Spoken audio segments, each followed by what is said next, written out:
인사하십니다. 성령에 힘입어 복음을 담대하게 전하자. 복음을 담대하게 전하자. 성령에 힘입어 복음을 담대하게 전하자. 복음을 담대하게 전하자. 이 말씀을 같이 은혜를 나눕니다. 오늘 이 말씀을 통해서 큰 은혜의 시간이 될 줄 믿습니다. 우리가 말씀을 사모하고 한 주간도 살았습니다. 어려운 환경 속에서도 우리는 승리할 수 있다는 소망 가운데 살아왔습니다. 지난주에는 부활주의로 같이 말씀, 은혜를 나눴는데 우리가 이 기독교인이라고 하면 첫째 예수님께서 이 땅에 오셔서 하신 일을 우리는 생각하지 아니할 수 없습니다. 예수님이 아니었으면 우리는 죄사함을 받을 수 없었습니다. 예수님이 아니었으면 천국 백성이 될 수 없었습니다.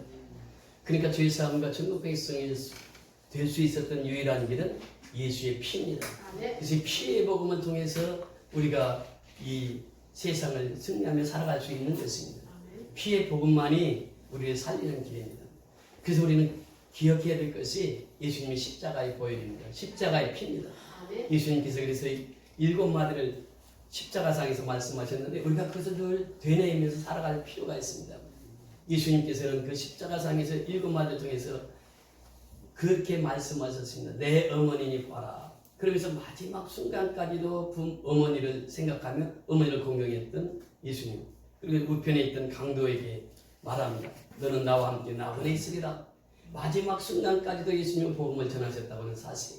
그러니까 우리가 신앙생활이라고 하는 것은 예수님을 따라가는 것입니다. 예수님은 십자가상에서도 마지막까지 부모에게 순종하고 마지막까지 복음을 전하며 사셨습니다. 그러면서 내 영혼을 하나님께 부탁하나이다. 아버지께 부탁하나이다. 마지막 순간 되면 내 영혼을 누구에게 부탁해야 된다고요? 아버지께 부탁하는 것이에요. 우리가 그 예수님이 십자가상에서 말씀하신 엘렐리 라마 사박다니 나의 하나님 어찌 나를 버리시나이까. 그러면서 절규하셨던 그 예수님의 음성을 우리는 매일처럼 듣고 살아야 될 줄 믿습니다. 근데 예수님은 십자가에 죽으시고 장사되어서 무덤에 있었습니다. 사흘 동안이나 무덤에 있었습니다. 그런데 그 무덤을 열고 다시 살아나셨습니다. 빈 무덤이 예수님이 사심을 증거하십니다. 이것이 바로 지난주에 부활절을 통해서 하나님 앞에 영광을 돌렸습니다. 그 초대교회 성도들은 딱 예수의 피, 예수의 부활 이것을 증거했습니다. 예수의 죽으심, 예수의 다시 사심 이것을 증거했습니다. 이것이 뭐냐? 복음이라고 하는 것이에요. 그 복음을 받은 하나님의 자녀들은 어떻게 살아야 되느냐? 내가 하루하루 살아갈 때 성령에 힘입지 않고는 살아갈 수 없음을 우리는 고백해야 됩니다. 이 성령의 인도하심을 따라 살아야 됩니다. 성령이 나를 어떻게 이끌어 가시든지 나는 그에 순종하면서 살아가야 됩니다. 그러니까 내 속에서 성령이 일하게 하셔야 됩니다. 성령님이 내 삶을 주도적으로 이끌어가게 하셔야 됩니다. 오늘 베드로를 보세요. 저는 베드로를 보면서 참 은혜를 많이 받습니다. 베드로는 어부였습니다. 갈릴리 출신입니다. 저 촌구석의 출신이에요. 어부했습니다. 배움도 없었습니다. 지금처럼 뭐 신학교 나온 것도 아니고. 그런데 베드로가 성령이 임합니다. 이 보세요. 그 사도행전 2장에 보면 오순절날 성령이 임합니다. 그러면 오순절 이전에 베드로는 어떤 삶을 살았습니까? 좀 다혈질이었습니다. 베드로는 고기를 잡고 있는데 예수님께서 말씀하십니다. 나를 따라오너라. 내가 사람 낚는 어부가 되게 하리라. 마태복음 4장 19절에 예수님이 말씀하시니까 베드로가 예 그렇게 하죠. 배도 버려두고 즉시로 예수님을 따릅니다. 그때부터 예수님은 베드로의 순종하는 모습을 보았습니다. 성격은 좀 다혈질인데 순종을 잘해요. 그러니까 베드로를 데리고 어디까지 가냐? 변화산성까지 가는 거예요. 그러면서 다른 제자들은 거기 산 밑에 머물러라 하고 베드로, 요한, 야고보를 데리고 변화산성까지 갑니다.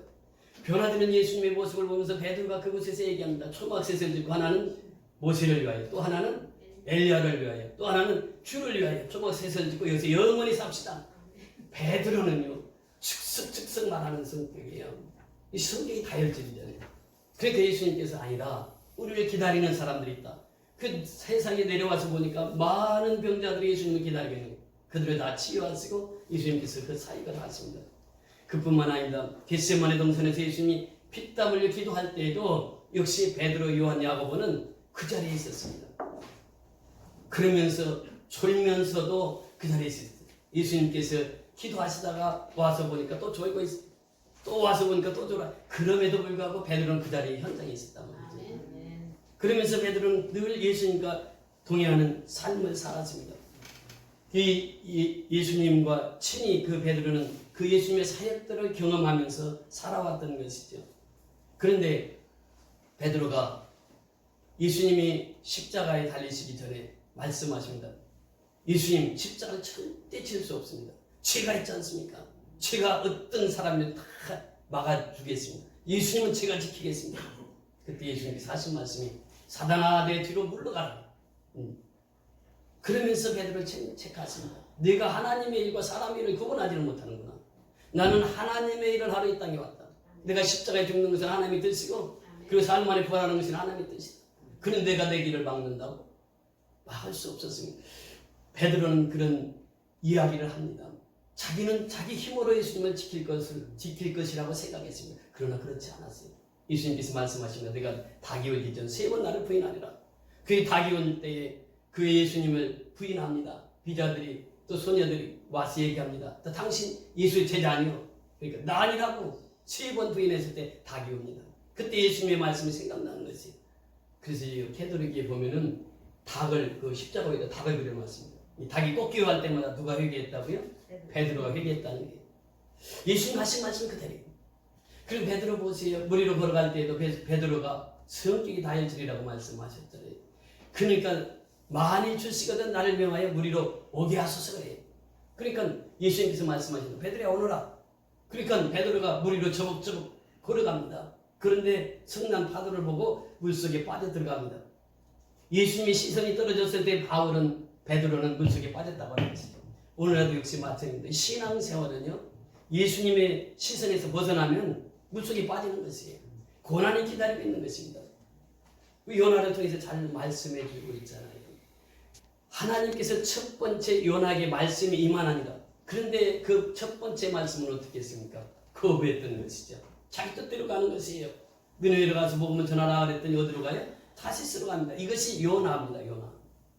그래서 물고기를 하나님 준비해 두었다가 풍랑을 준비해 두었다. 풍랑이 일게 하시고 또 물고기 뱃속에서 삼키게 하시고 물고기 뱃속에서 3일 동안 3일. 여러분 여기서 보면요.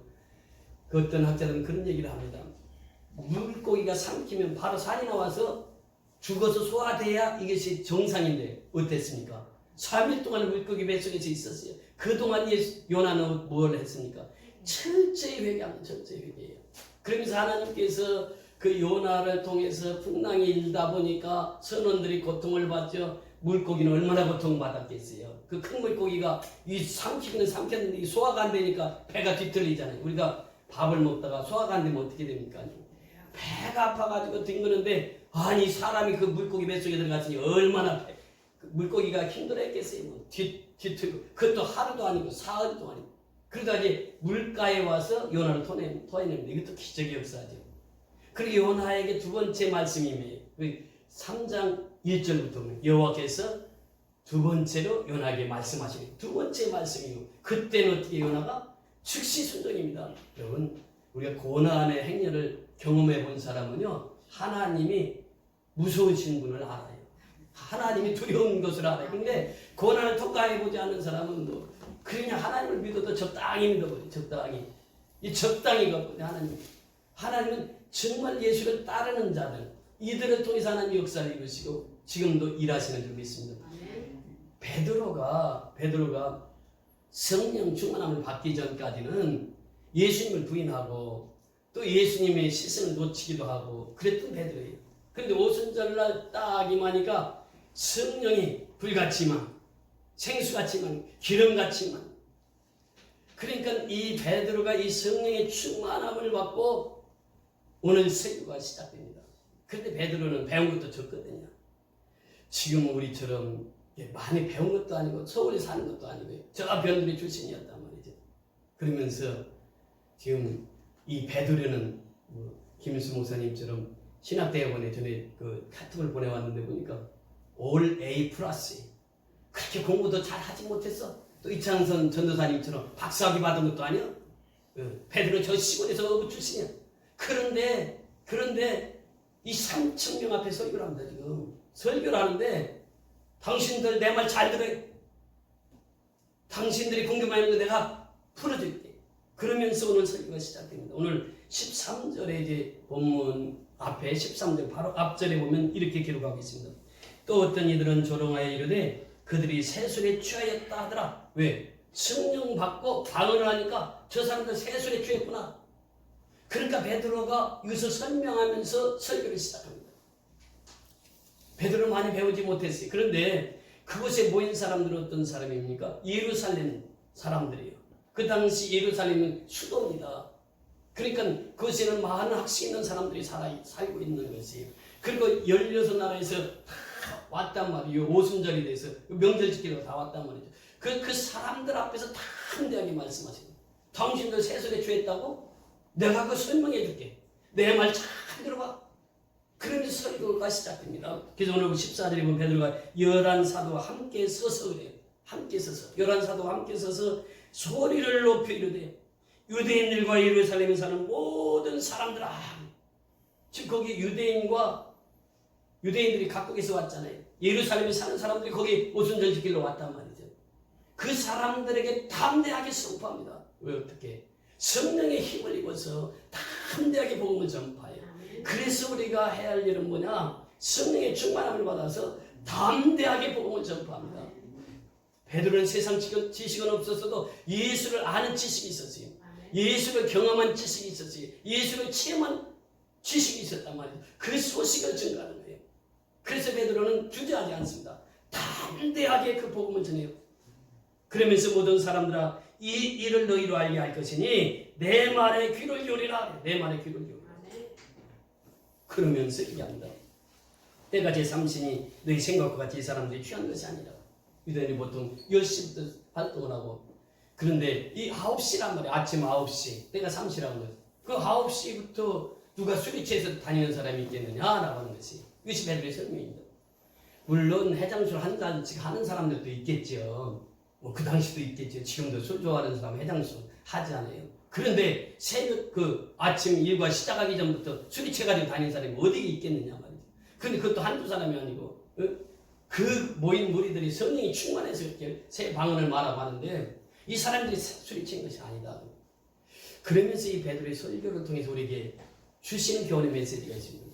베드로는 이곳에서 설교하면서 지금 3,000명 앞에 설교하면서 담대하게 설교를 합니다. 그러면서 이 설교를 통해서 그들이 3,000명이 회개하고 주님 앞에 돌아오는 역사가 임합니다. 그들이 설교를 들으면서 깨달았습니다. 어찌할꼬 우리가 나사렛 예수를 십자가에 못 박았으니 어찌할꼬 그래요. 그러면서 그들은 통회하고 자복합니다. 그때 베드로가 말씀합니다. 당신들은 세례를 받고 성령을 선물로 받으십시오. 철저히 회개하시고 성령 받고 세례 받고 하나님의 자녀가 되십시오. 그것이 사도행전 2장 38절. 그러니까 그날 세례 받은 사람이 41절에 들어가서 보니까 3,000명이 생겼어요. 그래서 오순절날 교회가 시작이 됩니다. 이 미가서 4장 2절, 이사야서 2장 3절을 통해서 오순절날 예루살렘에서 하나님의 말씀이 선포되어진다고 하고 교회가 세워진다고 예언을 했는데, 그 예언대로 700년 전에 미가 선지자, 700년 전에 이사야 선지자를 통해서 예언했던 교회가 베드로 설교를 통해서 오순절날 세워지게 됩니다. 놀라운 역사에 놀라운 기적이 있죠. 베드로가 성령의 충만함을 받으니까 이제 안전뱅이가 있습니다. 남에서부터 40년 동안 안전뱅이 생활했어요. 성전 미문에 앉아 있었습니다. 그때 베드로와 요한이 그렇게 명합니다. 베드로와 요한이 그 명령하기를 I command you in the name of Jesus. Rise up and walk. Stand up and walk. 그러니까 내가 예수 그리스도의 이름으로 명하노니 일어서라, 일어나라. 그러니까 걸어라. 일어나, 걸어라. 그 손을 잡고 명하니까 그 안전뱅이가 그냥 일어나는 거예요. 걷는 거예요. 그 영의 표현해 보면 immediately 그래요. 즉시로. 그 손을 잡고 일어나면서 나사렛 예수 그리스도의 이름으로 일어나 걸어라. 내게는 은과 금은 없거니와 나사렛 예수 그리스도의 이름으로 명하는 일어나 걸어라. 그러니까 그 즉시로 일어나서 걷기도 하고 뛰기도 하고 하나님 앞에 영광을 돌렸더라. 이것이 바로 베드로가 성령 충만함을 받고 성령과 함께 사역하는 내용입니다. 4장에 넘어가서 보면 그렇게 말씀하십니다. 베드로가 그런 고백을 해요. 이제 베드로가 안전뱅이를 일으켰다고 해서 옥에 갇히게 됩니다. 옥에 갇혀 있을 때 신문을 받아요. 신문을 받을 때 도무지 예수의 이름을 전하지만 않는다고 하면 오늘 당장 풀어줄게. 근데 베드로가 하는 말 들어보세요. 내가 우리가 보고 들은 것을 말하지 아니할 수 없다. 사도행전 4장 10절. 우리가 보고 들은 거 말하지 아니할 수 없다.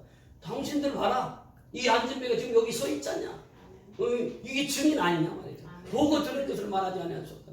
그러면서 이 4장 31절에 내려가 보니까 빌기를 다음에 모인 것이 진동하더니 우리가 다 성령에 충만하여 다 한데 하나님의 말씀을 전하니라. 여러분 그렇습니다. 하나님의 말씀은 누가 전한다고요?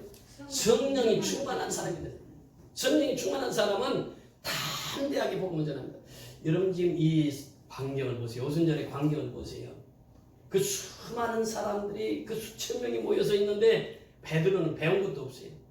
그런데 오늘날 박사학위 가진 사람들, 이런 사람들 앞에서 담대하게 설교를 하는 거예요. 그러면서 성령이 충만하니까 담대히 복음을 전할 수 있어요. 오늘날도 역시 마찬가지입니다. 누구에게 하나님께서 하나님의 말씀을 부탁합니까? 성령이 충만한 자들. 성령이 충만한 사람들은 담대하게 복음을 전파합니다. 교장이가 만하는 이와 삽비라고 했잖아요. 그 땅을 팔아가지고 얼마를 감춰놓고 사도들을 발 앞에 내놨어요. 그 베드로가 이거 땅 다 판 거 다 가지고 왔느냐 그랬더니 그게 다 가지고 왔다. 거짓말해요. 근데 아나니아가 그냥 숨이 떨어져 버린 죽어버려서 거짓말하고. 그리고 이제 그 부인이 3시간 후에 왔어요. 그 부인에게 물어보니까 부인도 똑같이 삽비라도 똑같이 감춘 거 없다고 그러니까 그 부인도 죽어버렸어요. 장사하던 사람들이 또 장사해요. 이 사건을 통해서 사도행전 5장에 보면 하나님을 두려워합니다. 하나님은 거짓말을 못하게 하시는구나. 그러면서 두려워요. 그러면서 사도행전 6장에 보면 성령이 충만한 사람들 7집사를 세웁니다. 그 7장에 보면 성령이 충만했던 스데반이 설교를 합니다. 창세부터 쭉 설교를 하면서 그 설교를 할 때는 아멘에 많은 그 유대 백성들이 잘 들었는데 문제는 사도행전 7장 60절 이하에 가면은 나사렛 예수 그리스도가 하나님의 아들이라고 선언을 합니다. 유대인들에게 나사렛 예수 그리스도는 하나님의 선지자에 불과했는데 그분이 하나님의 아들이라 메시아다 말이야. 한데 외쳤을 때 저는 봐라 하고 돌을 들어서 스데반을 순교당합니다. 순교당하는 현장 속에서 스데반은 전혀 굴하지 않고 한데에게 그 복음을 전하. 그래서 스데반은 돌에 맞아 순교를 당합니다. 그 마지막 순간까지 복음을 외칩니다. 9장에 가면 베드로가 그렇게 고백을 합니다. 그 안전뱅 9장에 가면은 이 2가지 사건이 등장하는데요. 8년 동안 중풍병자로 있던 에네아가 있습니다. 그때 예수 그리스도께서 베드로를 통해서 그를 치유하는 사건이 32절에서 36절 나옵니다. 그 다음에 요바에 다비다라고 하는 여제자가 있었는데 도르가라고 또 하는 이름하는 여인이었습니다. 이 여인은 참 구제를 많이 했어요. 그리고 또 뜨개질이나 이렇게 옷을 수선을 잘했나 봐요. 그래서 속옷도 만들어주고 겉옷도 만들어줬어요. 근데 다비다가 죽었어요. 죽어서 이제 시체를 다락방에 올려놨는데 사람들이 와서 그러는 거예요.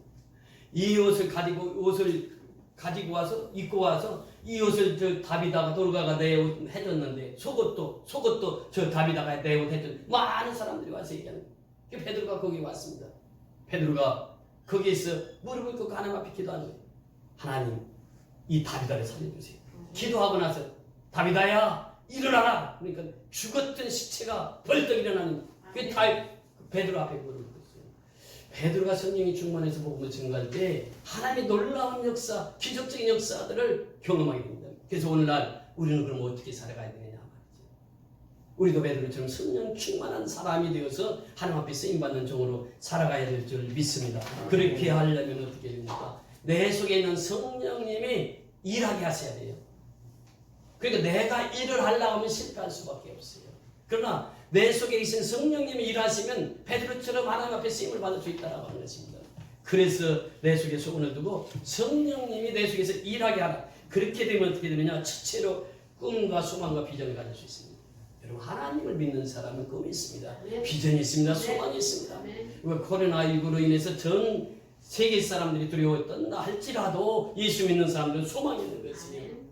이 병이 언젠가는 지나간다고 하는 것이에요. 보세요. 언젠가는 코로나가 우리에게 전단합니다. 시간은 잘 알 수 없지만 반드시 떠나게 되어 있어요. 소망이 있습니다. 죽어야만 부활의 역사가 있어요. 그러니까 소망을 가진 자는 내가 죽고 예수로 사는 사람, 성령이 일하게 하시는 분은 항상 내 속에서 성령께서 일하심을 시간 순간순간 깨닫습니다. 그것이 바로 성령의 역사예요. 그래서 비전을 품고 살아갑니다. 가난한 사람은 부유를 꿈꾸며 병든 자는 건강을 꿈꿉니다. 갇힌 자는 자유를, 불행한 자는 행복을 꿈꿉니다. 성령께서 우리 속에 꿈을 주시며 그 꿈을 통해서 일하시기를 원하십니다. 빌보서 2장 13절에 보니까 너희 안에 생하시는 이는 하나님이시니 자기의 기쁘신 뜻을 위하여 너희로 소원을 두고 행하게 하시나니. 성령은 우리에게 소원을 두고 행하게 하시나니. 그러면서 또 로마서 15장 13절에 보니까 소망의 하나님이 모든 기쁨과 평강을 믿음 안에서 너에게 충만케 하사 성령의 능력으로 소망이 넘치게 하시기를 원하노라. 성령의 능력으로 성령이 충만하면 소망이 넘치게 됩니다. 그래서 천국, 그 내가 가야 할 영원한 천국, 그 천국을 바라보면서 살아가게 되는 것입니다. 이러면서 29장 11절에 보니까 나 여호와가 말하노라 너희를 향한 나의 생각은 내가 하나니 재앙이 아니라 곧 평안이요 너희 장래에 소망을 주려 하는 생각이라. 장래에 소망을 주려는 생각이라. 예레미야 선지자를 통해서 말씀하십니다.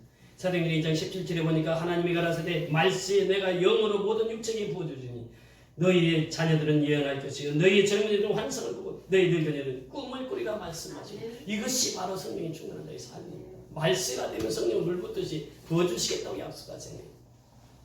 종종 얘기를 했습니다만 그 코이 비단 잉어의 이야기입니다. 이 어항에 키울 때는 3cm에서 5cm밖에 자랄 수가 없습니다. 한 요 정도 자라요. 근데 이것을 수족관에다 똑같은 어종인데 수족관에서 키웠습니다. 그랬더니 이 3cm, 5cm밖에 자라지 못하던 잉어가 이 45cm에서 55cm 자랍니다. 이 45cm는 이 손끝에서 이 팔꿈치까지 그 이만큼 자랐어요. 그런데 그 잉어를 강에다 키우니까 이만큼 자라. 90cm에서 1m 20까지 자랐어요. 무엇을 말합니까? 똑같은 비단 잉어인데, 거의 잉어인데, 그래서 어항에다 키우느냐, 수족관에다 키우느냐, 강에다 키우느냐가 따라서 달라진단 말이죠. 우리가 그렇습니다. 우리는 밭에 말씀이 우리 밭에 심겨질 때에 그 밭이 어떤 밭이냐에 따라서 달라진다는 거예요. 우리 밭이 어항처럼 있으면 3cm에서 5cm밖에 자랄 수가 없어요. 그런데 수족관 같으면 45cm에서 55cm 자라요. 그런데 강 같은 데 마음을 품고 살면 그 코이 잉어가 90cm에서 1m 20cm까지 자란단 말이에요. 이것이 비전의 꿈이란 말이에요. 자, 보세요. 우리 여기 올 때 컴퓨터 한 대 들고 왔잖아요. 아무것도 없이 왔습니다. 그런데 지금 어떻습니까? 우리가 선교연합교회라고 하는 이름을 하나님 주셨어요. 그러면서 우리 교회는 선교하는 교회다. 그렇게 해서 시작을 했습니다. 처음 밑바닥부터 시작했죠. 아무것도 없었잖아요. 컴퓨터 한 대 들고 왔는데. 그런데 지금은 어떻습니까? 미얀마에 우리 지교회 세운 교회들 보세요. 양권 선교연합교회, 경일록화교회, 도성교회, 가창교회, 또 양권 선교연합교회에서 가정교회 또 세우고 시작하잖아요. 이것이 뭐냐면 이 성령의 충만함을 받으면 비전을 품습니다. 꿈이 있습니다. 우리는 할 수 있다라고 합니다. 그러니까 나는 할 수 없는데 내 속에 있는 성령님이 일하시는 거예요. 그 성령님이 일하게 하란 말이죠. 그것이 비전이고 꿈이라는 것입니다. 지난주에 민용기 집사님 신방을 2번 갔다 왔습니다. 소망이 있어요. 검사했는데 간에만 딱 암이 두 군데 있고 나머지는 뼈까지 다 검사를 했는데 다른 데 전이가 하나도 안 됐어요. 근데 지금 이제 황달기가 들어갈 때는 12 수치가. 근데 지금 저는 목요일날 가서 보니까 8까지 떨어졌어요. 그래서 이번 주는 계속 떨어져서 이제 5나 6 정도 되면은 이제 그때 시술이 들어간다. 그래서 이제 색정술인가 그 시술을 하는데 그 이제 허벅지에서 이렇게 관을 해가지고 이 간에 있는 그 암세포를 이렇게 치료하는. 그런데 중요한 것은 뭐냐? 하나님께서 치료해 주셔야 완치가 됩니다. 의사 선생님 최선을 다하고 우리 최선을 다해서 기도해. 하나님이 살려주실 줄 믿습니다. 그래서 이제 새로운 비전과 꿈을 안고 지금도 그전에도 그랬지만 내가 미얀마 선교를 꼭 가는 게 소원이었는데 지금은 더 절실하지. 계속 기도하면서 하루에 뭐 잠이 안 오니까 그러니까 계속 기도하면서 말씀 듣고 이 설교 말씀 이 동영상 가면은 그걸 몇 번 또 듣습니다. 그러면서 그 말씀 중심으로 지금은 하나님께 올인하는 거죠. 우리도 이제 아침 저녁으로 기도하고 있지 않습니까? 하나님의 기적은 함께 기도할 때 역사가 이루어지는 줄 믿습니다. 성령이 내 안에서 일하게 하라고 하는 것이에요. 그래서 우리가 성령이라는 사람은 소망이 있습니다. 꿈이 있어요. 비전이 있습니다. 나는 비록 연약해도, 나는 비록 배우지 못했어도, 나는 비록 가진 거 없어도 하나님께서 부자예요. 하나님께서는 통달하신다, 세상에. 우리 마음을 속까지 다 통달하신 분이 하나님. 그 하나님이 내 속에서 일하게 하라고 하는 것이에요. 두 번째는요, 영의 생각을 통해서 일하게 하라고 하는 것입니다. 우리는 육의 생각과 영의 생각이 있습니다. 그런데 우리가 신앙이 떨어지면 어떤 생각을 하게 됩니까? 육적인 생각을 먼저 하게 돼요. 내 몸이 편한 것 찾습니다. 그런데 육의 생각은 무엇입니까?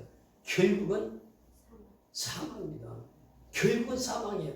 그런데 영의 생각은 어떻습니까? 생명과 평안이라는 거지. 그렇게 영의 생각에 사로잡혀 산다. 이것이 성경이 우리에게 말씀하시는 것입니다. 그래서 영의 생각은 무엇입니까? 좋은 생각이요. 할 수 있다고 하는 것입니다. 그 영의 생각을 하고 사는 사람은 항상 그렇게 살아갑니다. 위의 것을 생각하고 땅의 것을 생각지 않는 사람이 항상 위의 것을 생각하고 사는 사람이에요. 그러면서 영의 생각을 가지고 사는 사람은 어떤 사람입니까? 예수께서 말씀하시기를 할 수 있거든요. 무슨 말이냐? 믿는 자에게는 능치 못한 겁니다. 그 생각으로 가득 차서 살아가는 사람이에요. 지금은 천국에 가 계십니다만 미국에서 제일 큰 관직에 있었던 그분 누구죠? 눈이 안 보이셨던 강영무 박사. 그분이 애송했던 말씀. 할 수 있거든요. 무슨 말이에요? 믿는 자에게 능치 못하면 그분이 또 애송했던 구절이 빌보서 4장 13절 내게 능력 주시는 자에서 내가 모든 것을 할 수 있는. 그때 목회자 세미나에 갔었는데 그 세미나에 한 2,000명씩 모여서 그때 세미나를 하는데 이분이 그때 차관보로 있을 때 미국에 그 부시 대통령 때 차관보를 하고 있을 때인데 휴가를 내가지고 목사님들이 초청해니까 오셨어요. 오셨는데 그분이 눈이 안 보이니까 그 갈 때마다 이렇게 보조해 주는 분들이 있습니다. 근데 그 사람들 하나도 안 데리고 왔어요. 안 데리고 혼자 오신 거예요. 혼자. 동행하는 사람이 하나도 없이 혼자 거기까지 혼자 오시고 그때 이 간증을 하시는데 얼마나 은혜를 받았는데요. 그분은 눈이 안 보이고 그랬음에도 불구하고 미국에서 지금 뭐 100대 가문에 들어가는 그 영광을 누리고 그러면서 일찍 소천을 하셨습니다만 그분이 남긴 거 보세요. 그 마지막 암을 이렇게 소천하기 직전에도 그 편지 쓴 것들 보면 참 가슴이 미어지는 그런 글들을 남기고 가시잖아요. 아주 멋진 인생을 살다가 62세에 어떻게 소천을 하는데 그분이 그렇게 고백해요. 할 수 있거든요. 무슨 말이냐. 믿는 자에게는 능치 못함이 없다는 거예요. 나보라는 거예요. 나보라는 거예요. 나는 앞에 안 보여도 미국 가서 그렇게 했고. 그러니까 이 성령이 충만한 사람은요. 항상 그 소망이 그 마음을 주장하니까 소망을 가득 차서 살아갑니다. 내게 능력 주시는 자를 내가 모든 것을 할 수 있다. 내가 예수 안에서 내가 모든 것을 할 수 있다. 성령 안에서 내가 모든 것을 할 수 있다라고 하는 게 있어요. 다윗 왕도 보세요. 다윗 왕이 얼마나 하나님 앞에 충성을 합니까? 헌신을 합니까? 그런데 어디서부터 출발합니까? 순종에서부터 출발해요. 다윗 왕은 그랬습니다. 작은 일부터 큰 일까지 다 순종을 하는 거예요. 그러니까 하나님이 사도행전 13장 22절에 보니까 내 마음에 합한 자라 그래요. 우리 좀 전에 그 말씀을 보던 시편 23편 여호와는 누구의 목자예요? 나의 목자예요. 이것이 다윗의 신앙 고백의 핵심입니다. 여호와는 누구의 목자예요? 나의 목자예요. 그럼 나는 뭐예요? 양이란 말이에요. 양. 양은요 눈이 어두워가지고 5m 앞을 볼 수가 없어요. 이리가 5m 앞에까지 와도 이놈이 나를 잡아먹으러 왔는지 안 잡아먹으러 왔는지 이걸 몰라. 양이라. 그거 몰라. 위험이 와도 몰라요. 5m 앞까지.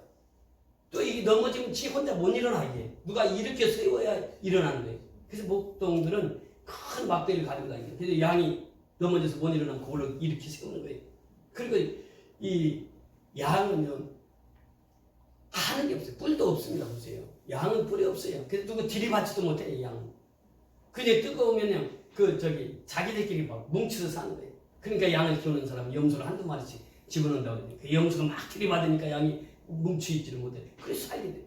양은 혼자 있으면 살 수 없습니다. 목동이 다 목초지를 미리 봐두지요. 그리고 나서 우리 양떼를 여기다 이 푸른 초장으로 인도해야 되겠다. 그래서 목자가 다 인도하는 거예요.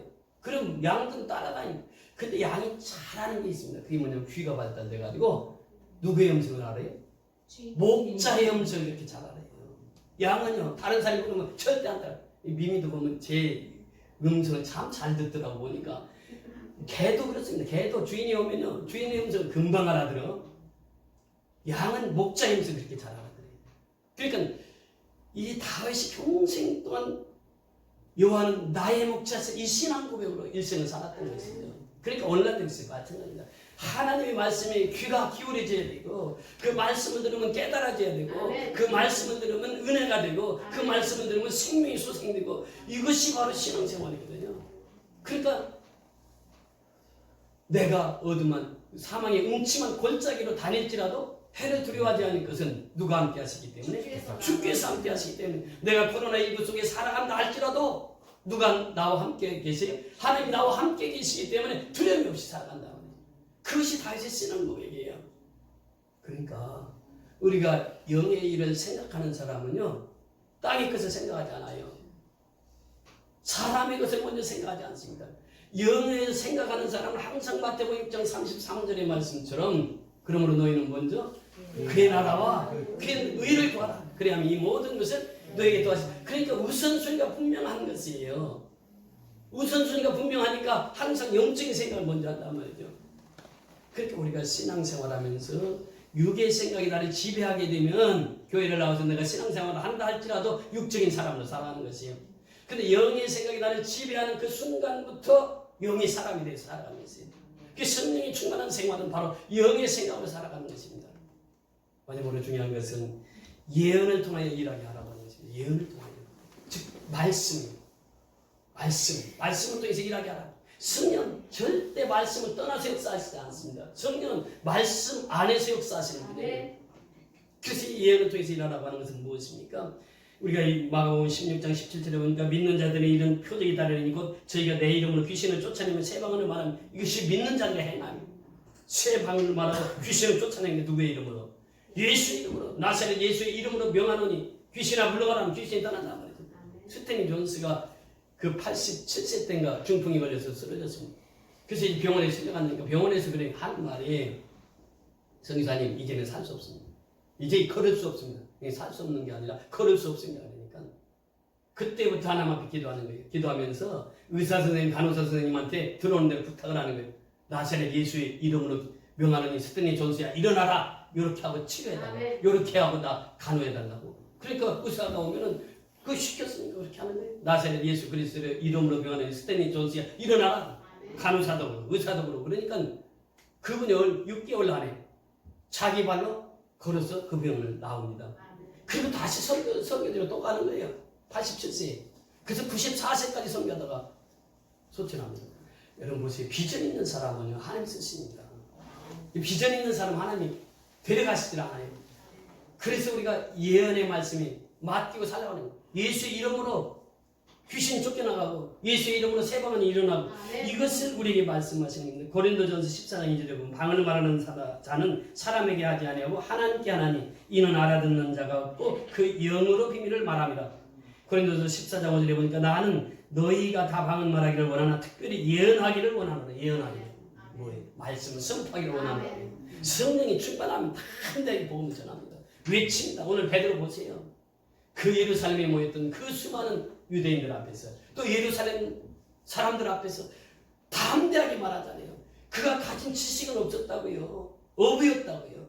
그런데 그렇게 담대하게 복음을 외칠 수 있었던 것은 하나님이 아는 지식이 누구보다 뛰어났던 것이죠. 그게 중요한 것입니다. 그래서 우리가 이 요한복음에 보면은 그렇게 말씀하십니다.